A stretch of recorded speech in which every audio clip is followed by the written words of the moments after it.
Padre amado, en el nombre de Jesús le doy gracias por este fiel buscador de su palabra.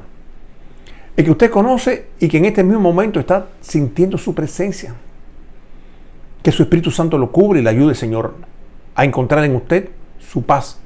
Que le daría la tranquilidad necesaria para activar su discernimiento, Señor mío. Sobre todo para poder encontrar la salida correcta al mal que lo aqueja. Ayúdelo, Señor, y bendígalo. Bendígalo grande y ricamente en el nombre de Jesús. Gracias, Padre amado. Amén. Hoy vamos a ver cómo Santiago nos revela lo que Dios le dio para nuestras vidas en el primer capítulo de su mismo nombre, en el primer capítulo de Santiago, del 1 al 3. Pero antes te pido tu suscripción, tu comentario, tu dedito de aprobación y la campanita, para que sepas que te llegó algo de nosotros.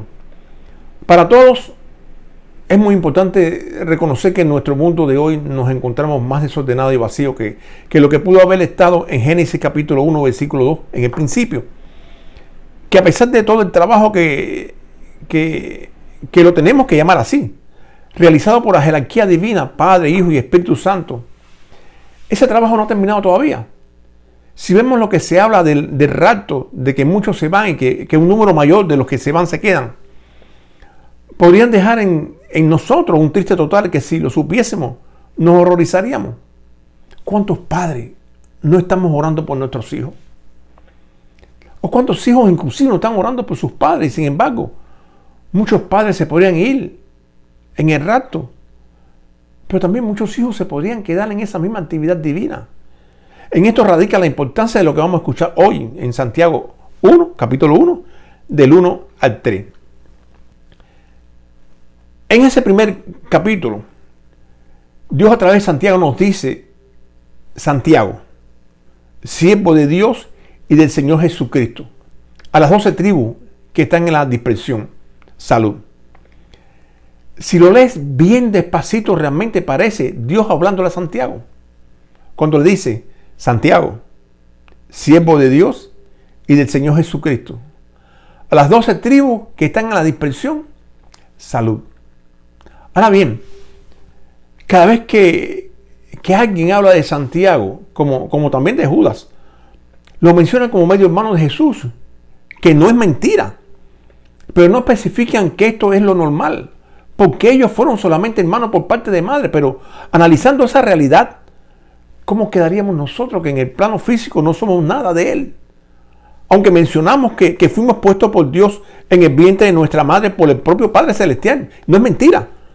Pero también tenemos que pensar que tanto Santiago como Judas le sucedió lo mismo. También ellos fueron puestos por el Padre Celestial en el estómago o en la matriz o en el útero también de la mamá de Jesús, María.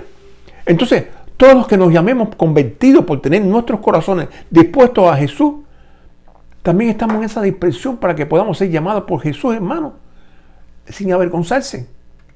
¿Se pueden imaginar cómo seríamos si cualquiera de este mundo en el que vivimos realmente tuviese como madre la misma que tuvo Jesucristo?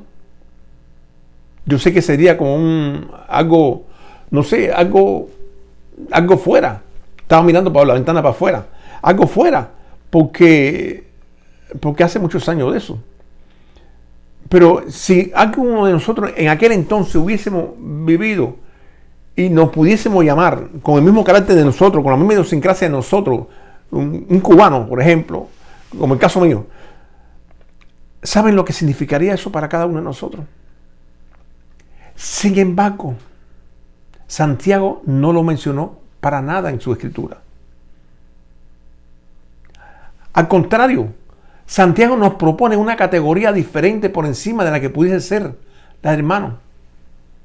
Y es la de siervo de Dios y del Señor Jesucristo. Creo que esta definición le da a Santiago un aire de intimidad más estrecha y profunda a la cúpula divina. La pregunta sería: ¿podríamos nosotros tener esa misma posición en nuestro hoy? Claro que sí. Lo único que tienes que hacer es dedicarte al Hijo de Dios con todo tu corazón y con toda tu mente. En una ocasión, a través de radio, me preguntaron sobre esto mismo que estamos compartiendo ahora. Antes que se me pase, recuérdate, radiomiami.com, martes a las 7 en punto. Acuérdate, radiomiami.com, radioluzmiami.com. Ahí nos puedes encontrar los martes a las 7 de la noche, hace 12 años. Por eso, tengo muchas anécdotas con relación a eso. Por eso, una persona nos llamó y nos preguntó si eso, lo que estamos compartiendo nosotros ahora en este momento, no significaba también esclavizarse. ¿Se dan cuenta ustedes? Yo le dije, yo no creo que a ti te hayan creado para ser esclavo. Lo que sí yo creo es que fuiste creado para que obedecieras, porque te crearon para cumplir un propósito aquí en este planeta. Y más que sembrar el evangelio en los corazones de otras personas, el principal propósito de Dios en ti es que alcance el máximo escalón, que es llegar al cielo y verte cara a cara con Él, con el Señor. Recuerda, creer en Jesús para que no te pierdas, mas tenga vida eterna. Juan 3:16. Esa palabrita de dispersión significa en el griego antiguo convertido. Y en la lengua española, dar, conceder u otorgar elogio. Entonces, ese mismo elogio que Jesús le da a sus hermanos a través de esa misma herramienta en sus manos llamada Santiago, nos la da a todos hoy. Lógico. Si realmente te sientes que tu corazón está dispuesto a Dios. ¿Por qué? Porque la misma palabra nos dice que ella nunca pasará. Porque la misma que Santiago le reveló a los de su época es la misma que tenemos hoy para nosotros. Y será la misma que tendrán nuestros tataranietos. Porque yo establezco ahora para la vida de todos nuestros tataranietos. Y es que al igual que nuestra casa le sirve a Jehová, así mismo ellos heredarán, sin duda alguna, esa misma promesa. Porque esa misma palabra de Dios será también para ellos. ¿Te das cuenta? Ya en el segundo versículo da a entender que nuestro mundo es el que nos pusieron. En ese que nos pusieron, que a pesar de ser un jardín de rosas, no serían rosas sin espinas, porque las espinas de esas rosas serían nuestras pruebas a cruzar. Pregúntate tú mismo o tú misma, cuántas situaciones o cuántas adversidades se pueden pasar en una vida como la que tenemos. ¿Te das cuenta? Por eso nos dicen entonces, hermano mío, tened por sumo gozo cuando os halléis en diversas pruebas. No te mienta una prueba, no te dice una prueba, sino en diversas pruebas. Durante 6 años les estuve llevando aliento espiritual a un grupo de abuelos en un residencial aquí en Miami. Que si sumamos los años de ellos, tendríamos por lo menos unos cuantos milenios. Ellos eran los encargados de transportar ese mismo aliento que tomaban en los cultos. Lo teníamos el martes, lo teníamos el jueves, lo teníamos el domingo. Ellos tomaban en el culto ese aliento, esa esperanza, ese amor por Dios. Y ellos eran los encargados de pasarlo o entregarlo dentro del mismo residencial. En una ocasión, porque hay muchas anécdotas que se las iré contando poco a poco. En una ocasión, unas de ellas sienten en su interior tocar en una puerta y siente que de adentro le dicen, pasa. Recuerda, ella siente temor y decide irse, pero cuando lo va a hacer, de nuevo siente la misma sensación y vuelve a tocar la puerta y vuelve a escuchar el mismo pasa. Y así mismo en esa secuencia continúa por 2 veces más, hasta que decide abrir la puerta y se encuentra un abuelo que quería ponerse acostado en la cama, la camisa como si fuese el pantalón. ¿Se dan cuenta? Ya estaba a punto de caerse de la cama cuando ella entra y al momento decide ayudar al abuelo y ponerse el pantalón. Y cuando termina comienza a presentarle el evangelio. Y el abuelo en lágrimas termina aceptando a Jesús como su Señor. Al siguiente día, por la mañana, el abuelo muere. Yo estoy convencido que ese abuelito partió con el Señor. Ese mismo día, por la noche, tuvimos el culto de oración, un martes. Y ella llorando pudo dar uno de los testimonios más grandes de su vida. Ella pasó la prueba y ante el Hijo de Dios se graduó como evangelizadora. Ahora bien, todas las pruebas no son iguales. ¿Cuántos de nosotros podríamos estar en estos momentos en pruebas personales con nuestros cónyuges, con nuestros hijos, con nuestras amistades o negocios? E inclusive con nosotros mismos, que es lo más importante. La prueba no es solamente creer que seremos sanos o que se solucionará el problema con nuestros cónyuges o con nuestros hijos. El creer es que tenemos que creer independientemente de cómo estemos. No importa la prueba que estemos pasando. No importa si nos solucionan o no.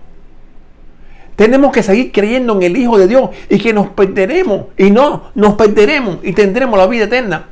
¿Se dan cuenta?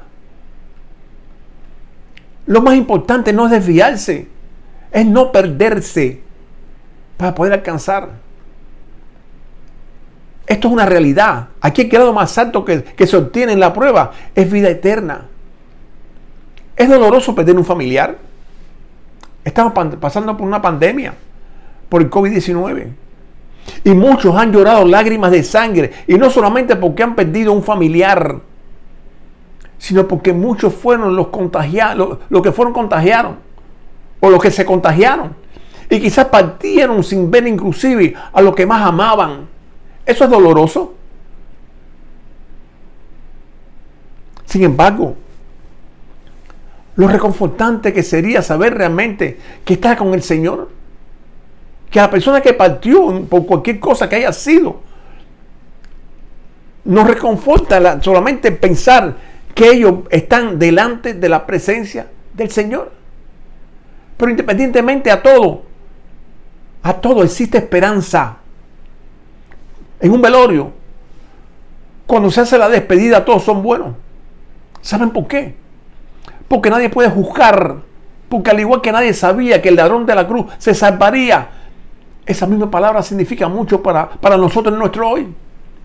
Porque solamente Dios sabe el destino final de cada cual. Es por lo que en la vida, en vida nos dice Santiago en el 3, sabiendo que la prueba de nuestra fe produce paciencia. Aquí hay algo muy importante. Cuando buscas en el griego antiguo, tanto creer como fe, sus significados son iguales. Entonces, tanto podríamos decir que para que todos los que en Él tengan fe o todos los que en Él crean no se pierdan, mas tengan vida eterna. Igual como decimos que sin fe es imposible agradar a Dios. Así mismo podemos decir, si no creemos en Dios, es imposible agradarlo. Entonces, la certeza de lo que esperamos, la convicción de lo que no vemos, que es la definición de fe, puede ser igual tanto para fe como para creer. Ahora bien, ambas, tanto la fe como la paciencia, son productos del fruto del Espíritu. Igual que el amor, el gozo, la paz, etc. Aunque son independientemente uno del otro, con funciones y propósitos diferentes, nos demuestra que entre ellos no existe rivalidades. Ese es el mismo caso de fe y creer, que a pesar de parecer diferentes, su sustancia es la misma. Es como una puerta de dos hojas. Las dos te dejan pasar hacia el corazón de Jesús. Para que me entiendan mejor con este ejemplo de orar y rezar. En ambos existe una finalidad y un propósito bien definido. Y es de intimar con Dios. Tanto cuando tú oras como cuando tú rezas, no importa cómo lo digas. En ese momento lo que tú estás buscando es la intimidad tuya con Dios. Por eso te recuerdo, suscríbete, comparte, aprueba con el dedito. Y si me quieres en Cristo, deja tu comentario. Que Dios te siga bendiciendo, grande y ricamente.